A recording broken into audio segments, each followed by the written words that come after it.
Coming up, Paolo Banchero takes charge for the Magic and takes down the Knicks. And the Cavs get a game winner in Brooklyn. This is Locked On Game to Game NBA. Every game, every team, every angle. Locked On Game to Game, your team every day. Welcome in. You are listening to Locked On Game to Game NBA. I'm your host, Kainani Stevens. Thank you for making Locked On your first listen every single weekday. The number one pick in last year's draft, Paolo Banchero, looking like he was worth every single penny last night against the Knicks. Locked On Magic has more on how Orlando has earned another quality win with a young squad, while Locked On Knicks not happy with how this team is trending as they head towards the postseason. This is Philip Rossman-Reich, the host of Locked On Magic, and the Orlando Magic continue to show the poise to grow and win these close games, defeating the New York Knicks 111-106 here at the Amway Center. It's been the storyline for a little while now, the Orlando Magic playing in close games, giving themselves more and more chances to win, and they've been inconsistent in these games. But in this game, it was all about the game of runs. We hear that cliche all the time from coaches, but it was truly about the game of runs. The Orlando Magic took a 19-point lead in the second quarter. It looked like they were about to run away with it, and the Knicks slowly came back, tying the game by the end of the third quarter. And that's when the Magic went to the huddle and said, we've got to win this game. We've got to find a way to win this game. And that's exactly what they did. They hit big shots down the stretch. They retook the lead. They gave it up again, but they showed the poise and maturity that a young team's going to need to eventually become a playoff team in the very, very near future.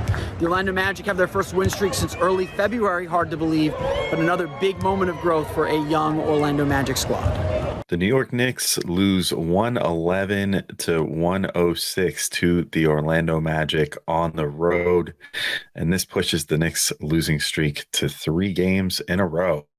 Alex Wolf from Locked On Knicks here, and this is not how you want to start approaching the playoffs. We're getting real close to the end of the season. The Knicks are in the thick of a playoff race, and this is not the sort of game you want to lose. Like, this is the team you were supposed to beat in your stretch of games right now, and yet they came out looking real flat against the Magic, allowed them to hit 41% of their threes. The Knicks, conversely, only hit 30% of their own threes. Not a great combo all around.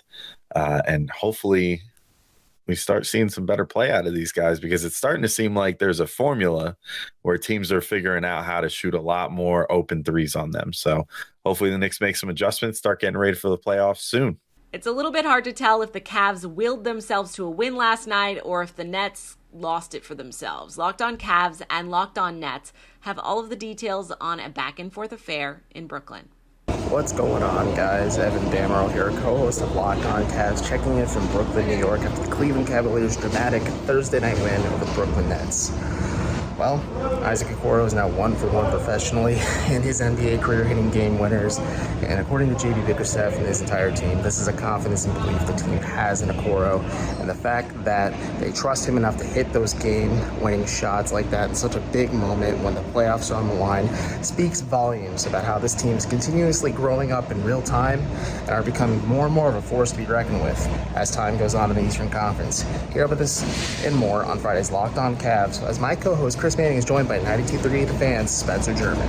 And just like that, the Brooklyn Nets rip defeat from the clutches of victory, 116-114 at home against the Cleveland Cavaliers, the second straight game. I'm Adam Marbach with the Locked On Nets podcast, and they don't come any more brutal than this when we talk about losses in the NBA.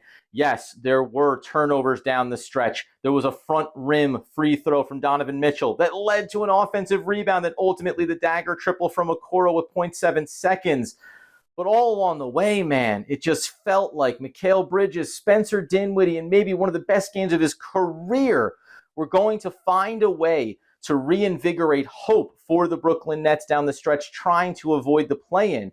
Instead of moving within one game of the New York Knicks for the 5 seed, the Nets now find themselves a half game back of the Miami Heat for the 6th spot, with a date on Saturday night that could further push them into the play-in scenario. We'll break it all down in what is going to be certainly an exciting, if not agonizing, conclusion to the Nets season over on the Locked On Nets podcast. A little late in the year, but New Orleans finally stringing together a few wins in a row as the end of the regular season approaches. Locked On Pelicans, giving you all the details.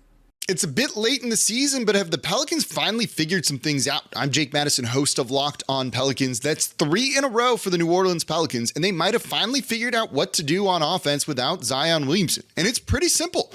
Put Brandon Ingram in good spots and let him score and create for others. And it paid off against the Charlotte Hornets, with Ingram putting up his first career triple-double with 30 points, 11 rebounds, and 10 assists. With Brandon Ingram at the focal point and playing closer to the basket and not just isolation from the perimeter, it led to open looks and balanced scoring from the rest of the Pels. 5 other players scored in double figures.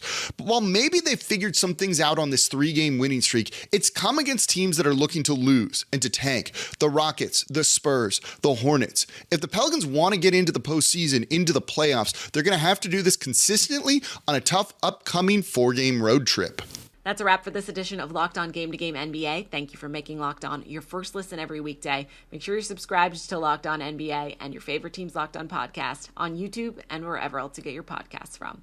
I'm Kainani Stevens. This has been Locked On Game to Game.